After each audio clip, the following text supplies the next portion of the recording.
Merci, Monsieur le maire. Mes chers collègues et chères Lyonnaises et chers Lyonnais, quelle joie de nous retrouver en ce début d'année. Je voudrais, au nom de l'ensemble du groupe socialiste, des conseillers municipaux et des conseillers d'arrondissement, vous souhaiter une belle et heureuse année 2025 à vous, à vos proches, ainsi bien sûr que la santé, la joie et plus que jamais la fraternité. Plus que jamais car notre monde va mal. Dans un monde où la première puissance mondiale vient d'élire comme président Donald Trump, il y a de quoi être inquiet. Inquiet pour la paix d'abord. Nous avons affaire à un président qui menace, pour la première fois de l'histoire, les frontières souveraines d'un pays de l'OTAN, le Danemark, en convoitant le Groenland. Nous avons affaire à un président qui peut, s'il le décide, contraindre l'Ukraine à entamer des discussions de paix avec Vladimir Poutine sous la menace et la contrainte. Inquiet pour nos droits aussi. Car ces propos réactionnaires nous inquiètent, ceux sur l'immigration, sur l'environnement, sur l'économie, ceux qui menacent les libertés individuelles des Américains.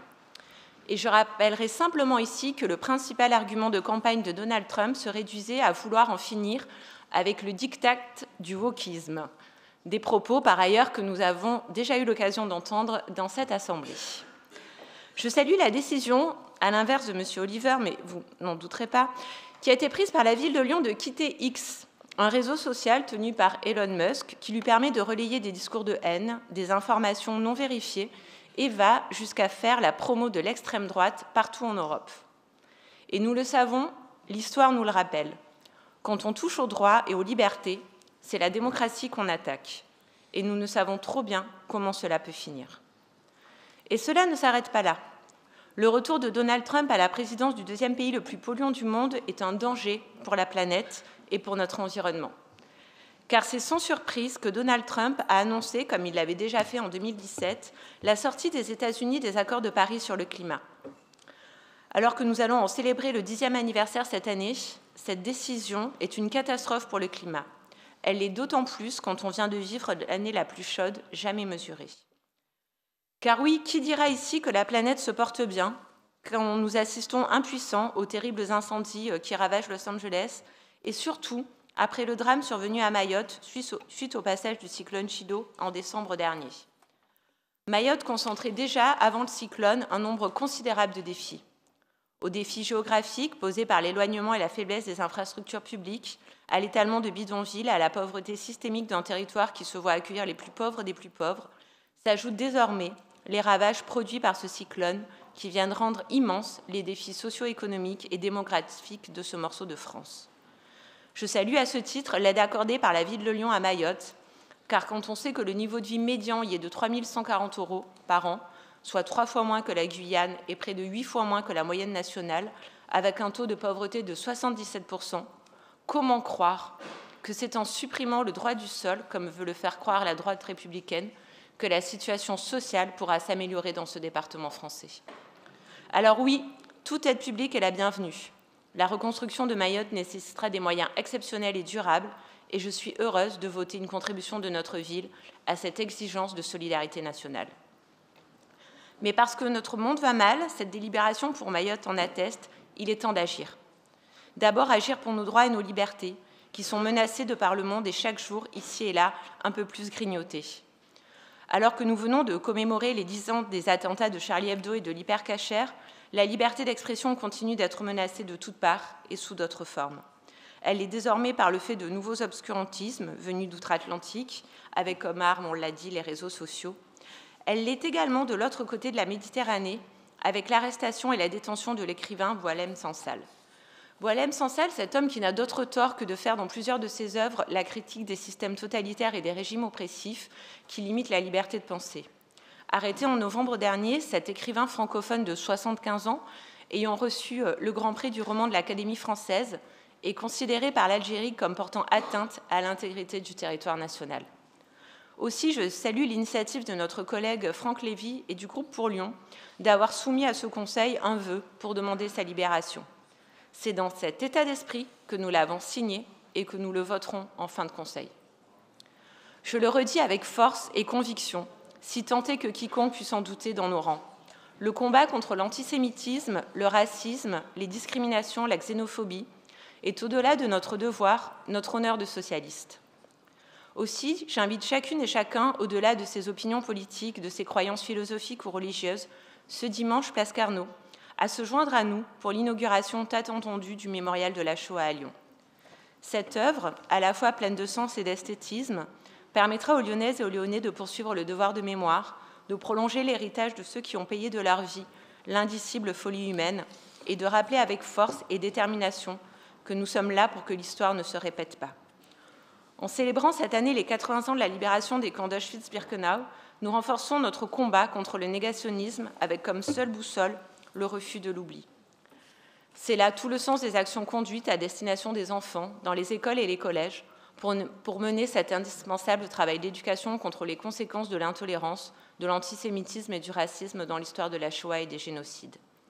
Espérons que l'accord de cessez-le-feu à Gaza, après plus de 15 mois de guerre, et la libération des premiers otages soit signe d'une paix durable et souhaitable. Aussi, je fais un premier vœu en 2025, celui que dans un monde marqué par tant d'intolérance envers son prochain, de violences en tout genre banalisées, Lyon continue d'incarner cette ville humaniste qui prône les valeurs de fraternité et de solidarité. Aussi, je vous réitère, Monsieur le maire, le soutien de notre groupe face aux menaces dont vous avez fait l'objet, suite à l'annonce courageuse d'ouvrir un nouveau lieu d'accueil pour des jeunes migrants installés jusque-là dans le square du Béguin. Dans ce combat, Monsieur le maire, vous le savez, nous serons toujours à vos côtés. Je fais un second vœu, celui de l'action publique résolue, guidée par une détermination sans faille dans nos engagements pour faire face aux urgences climatiques, sociales et économiques. 2024 aura été une belle illustration de cette volonté. Sont toutes énumérées et étant certaines de nos déceptions et de désaccords, je pense à la réalisation de plusieurs projets auxquels nos élus ont fortement contribué, comme la réorganisation des temps périscolaires avec la mise en place du PEPS pour un accueil de meilleure qualité, répondant mieux aux aspirations et aux attentes de nos enfants, mais aussi à la politique de relogement dans le quartier de la Duchère, en lien avec le projet En Rue, incarnant, s'il en est besoin, notre projet politique articulé entre écologie et solidarité. L'année qui vient de s'écouler a aussi été une année d'intenses défis et de belles réussites collectives dont nous avons semé les graines depuis le début du mandat. Grâce à un travail quotidien dans chaque arrondissement, la ville a pu accompagner dans de meilleures conditions les plus fragiles d'entre nous, soutenir les familles, les jeunes, nos aînés et essayer de répondre avec nos moyens humains et financiers aux urgences sociales et environnementales. En outre, nous voulons continuer de changer le regard sur la précarité, accompagner le vieillissement de la population, prévenir l'isolement social et dynamiser l'animation de la vie sociale dans notre ville.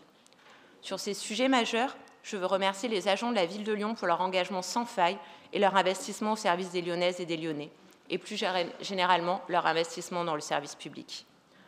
Enfin, l'année 2024, c'est une succession d'événements politiques marquants pour notre majorité et singulièrement pour les socialistes à Lyon. Je pense ici à la nomination d'Emmanuel Giraud comme conseiller municipal délégué à l'éducation artistique et culturelle et aux droits culturels, l'arrivée en tête aux élections européennes de la liste PS Place Publique sur Lyon, et enfin, quelques semaines plus tard, mon élection en tant que députée de la 4e circonscription du Rhône. Ces résultats électoraux sont, je veux le croire, le fruit d'une reconnaissance dans le travail accompli, un travail de proximité, de dossier, mené avec opiniâtreté, pragmatisme et emprunt de la réalité quotidienne de nos administrés. En 2025, vous le savez, je n'ai de cesse de le rappeler, nous sommes plus que jamais engagés dans cette démarche singulière au service de nos concitoyens. En 2025, vous l'avez rappelé, Monsieur le maire, nous allons rentrer dans une phase de concrétisation et, comme on dit, de livraison pour certains des chantiers de la ville. Cette année va dessiner le bilan que nous présenterons aux Lyonnaises et aux Lyonnais avant de leur demander en 2026 qu'ils nous accordent leur confiance. Des choix devront être faits car, malgré les mesures austères que tente de nous imposer ce gouvernement, cherchant à faire payer le prix de leur politique libérale aux collectivités locales, notre budget qui sera présenté en mars ne doit pas dévier de nos orientations communes, de cet équilibre qui nous fait cheminer ensemble, nous y veillerons, sans aucun renoncement car il est socle de l'engagement pris ensemble devant la population. Je fais donc ce vœu pour notre ville, celui de poursuivre notre engagement au service de Lyon et de maintenir nos priorités en matière de solidarité, de développement local, d'éducation, de mode de vie, de mobilité active, de santé et bien sûr d'offres culturelles. Mais 2025, c'est déjà quelques bonnes nouvelles pour nos concitoyens et je veux ici dire quelques mots des premières victoires obtenues pour le budget de l'État. Il n'y aura pas de gel des pensions de 17 millions de retraités en 2025. Il n'y aura pas de déremboursement des consultations chez le médecin. Il n'y aura pas non plus de déremboursement des médicaments. Il n'y aura pas la suppression des 4000 postes dans l'éducation nationale et il y aura la création de 2000 postes d'accompagnants d'élèves en situation de handicap. Et surtout, il n'y aura pas le passage de 1 à 3 jours de carence dans la fonction publique. Et là, je pense particulièrement aux agents de notre ville, aux ATSEM, aux policiers municipaux, aux infirmières, aux agents du CCAS, aux gardiens de nos équipements, les agents de la bibliothèque municipale, des sports, des espaces verts. Comment croire, quand on a le service public chevillé au corps, qu'augmenter des jours de carence agirait comme un frein contre des arrêts maladie? Notre collectivité a fait beaucoup d'efforts pour améliorer les conditions sociales et financières de ses agents.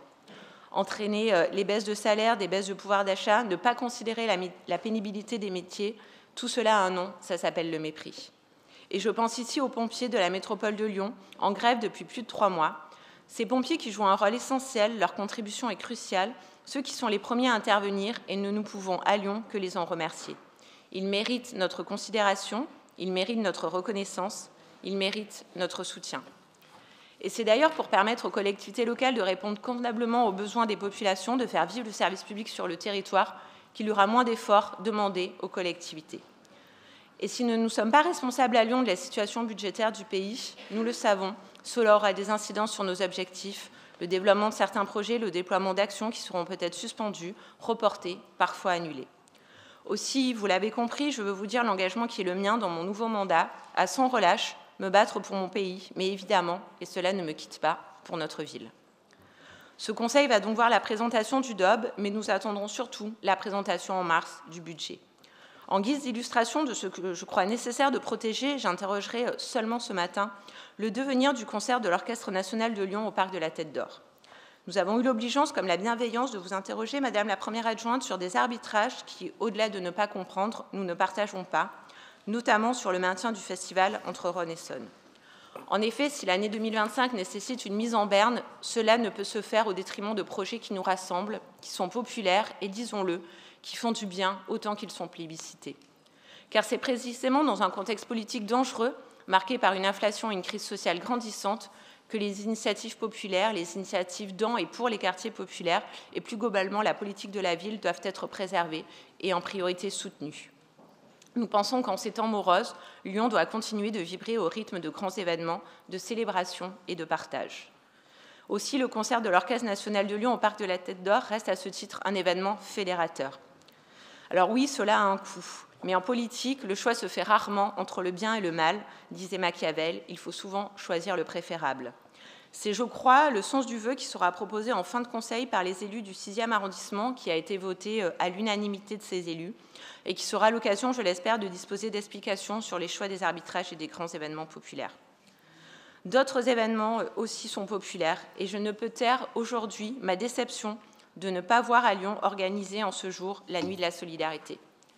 Après 3 éditions à Lyon, organisées depuis le début du mandat, avec l'année dernière une formule aménagée, je regrette que 2025 ne voit pas de Nuit de la Solidarité à Lyon, alors même que ce soir, dans Paris, 1500 bénévoles iront à la rencontre des personnes à la rue. Paris, 32 villes de la métropole du Grand Paris, 14 grandes villes du territoire national, mais pas Lyon.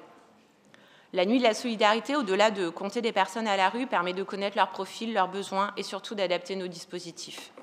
J'entends souvent les élus de cette majorité parler de la laverie solidaire, de la cuisine des gones, du panier des gones, notre épicerie sociale et solidaire, et je m'en réjouis. Mais sachez-le, ces dispositifs sont issus de rencontres avec des personnes vivant à la rue ou en situation de grande précarité. La Nuit de la Solidarité, c'est aussi une mobilisation citoyenne extraordinaire qui permet encore une fois de sensibiliser les Lyonnaises et les Lyonnais. Les Lyonnaises et les Lyonnais nous ont également fait part de leurs inquiétudes pour 2025, avec, depuis le 1er janvier, une nouvelle étape dans le déploiement de la ZFE et l'interdiction faite au critère 3 de circuler dans notre métropole. S'il s'agit d'une politique complexe et nécessaire, elle est inscrite indéniablement dans le temps long. Les remontées de terrain des habitants, des professionnels confrontés à cette nouvelle mesure confirment ce besoin, discussion et souplesse, sans remettre en question la nécessité de la mesure. Je le redis ici, plus que jamais, nous devons adapter nos villes, notre métropole au changement climatique. C'est un devoir, c'est aussi le sens de l'histoire. Vous l'aurez compris, j'en finirai par là. Pour 2025, je souhaite aux Lyonnaises et aux Lyonnais une pleine réussite et le succès nécessaire que mérite notre ville. Je fais le vœu pour Lyon d'une ville accessible et créative, sereine, qui garantit l'accès de tous aux droits les plus fondamentaux et qui protège ceux que le contexte social ne cesse de fragiliser. Chères Lyonnaises, chers Lyonnais, chers collègues, je mesure la responsabilité qu'il est à nôtre en ce début d'année. Rien de grand ne se fait sans passion et nous n'en manquons pas pour agir dans les choix pour Lyon pour les années à venir. Je vous remercie.